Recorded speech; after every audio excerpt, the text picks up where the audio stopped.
কাঁঠালের বিচি খাওয়ার যে কত উপকারিতা সেটা জানলে হয়তো বা আজ থেকে আমরা কাঁঠালের বিচি খাওয়া স্টার্ট করব। আপনারা জানেন কি, বিচিতে আছে ডায়েটারি ফাইবার, বি কমপ্লেক্স এবং অনেক ভিটামিনে ভরপুর। উচ্চ ফাইবার থাকার কারণে হৃদরোগের ঝুঁকি কমায়, কোষ্ঠকাঠিন্য প্রতিরোধ করে এবং ওজন কমাতেও সাহায্য করে। কাঁঠালের বিচিতে রয়েছে স্টার্চ, যা রক্তে শর্করাকে নিয়ন্ত্রণ করে এবং অন্ত্রকে সুস্থ রাখে। এই জন্য আমরা যদি নিয়মিত কাঁঠালের বিচি খেতে পারি তাহলে আমাদের হেলথের জন্য এটা অনেক গুরুত্বপূর্ণ ভূমিকা পালন করে।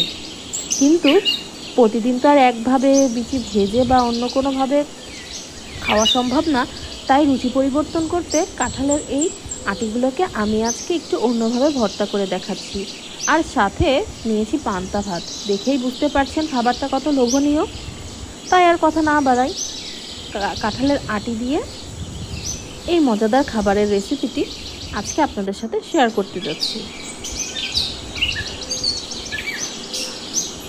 প্রথমে এক কাপের মতো কাঁঠালের আটিকে আমি একটি তাওয়ার উপর নিয়ে মিডিয়াম আঁচে ভেজে নিচ্ছি। আসলে কাঁঠালের আটি কিন্তু অনেকভাবে ভর্তা করা যায়, এটা আমি একটা প্রসেস শেয়ার করছি। আপনারা চাইলে এই পর্যায়ে এই খোসাগুলো ছিলে আটিগুলোকে সিদ্ধ করে নিতে পারেন, তাহলে সেটা আরেকটু অন্য টেস্ট আসে।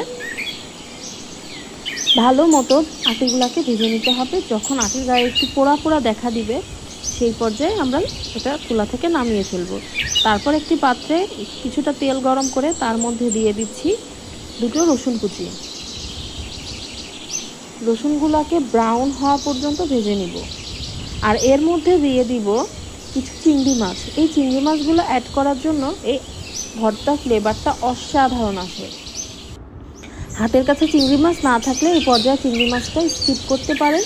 এমনিতেও এই আটি ভর্তা খেতে খুব ভালো লাগে।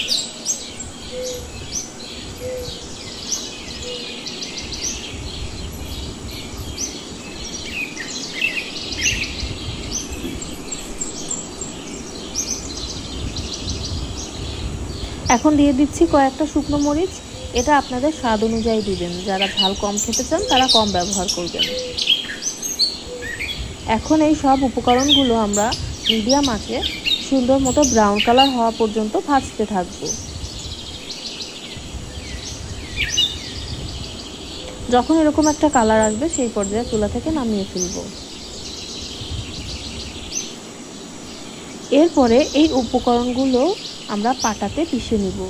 অবশ্যই চেষ্টা করবেন পাটাতে পিষার, না হলে ব্লেন্ড করে নিতে পারেন, তবে পাটাতে যে কোনো জিনিসের টেস্ট অনেক বেড়ে যায়।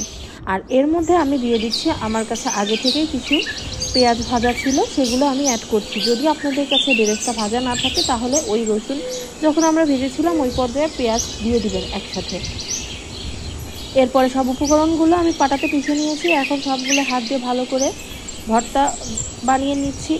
এখন এই পর্যায়ে কিন্তু আটিটা যেহেতু ভেজে নিয়েছিলাম কিছুটা ঝুরঝুরে থাকবে, এই জন্য এখানে ভর্তা করার সময় কিছুটা পানি অ্যাড করবেন, তাহলে ভর্তাটা বেশ ভালো হবে, টাইট একটা ভর্তা তৈরি হবে।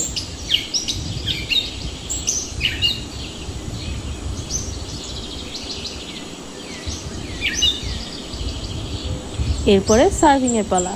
আমি এখানে পান্তা ভাতের সাথে নিয়েছি, খেতে তো অসাধারণ। আপনারা কে কে খাননি এরকম করে ভর্তা তৈরি করে? যারা খাননি তারা আজকেই ট্রাই করবেন, দেখবেন কত মজা লাগে। এবং এতে থাকা হেলথ বেনিফিটগুলো আপনাদের সাথে শেয়ার করলাম। সো আর দেরি কি, আজকেই বানিয়ে ফেলুন কাঁঠালের আটির এই মজাদার ভর্তাটি। সবাই ভালো থাকবেন, আমার চ্যানেলটি সবাই সাবস্ক্রাইব করবেন এবং এই ভিডিওটি ভালো লাগলে আপনার ফ্রেন্ডস এবং ফ্যামিলির সাথে শেয়ার করবেন। আসসালামু আলাইকুম।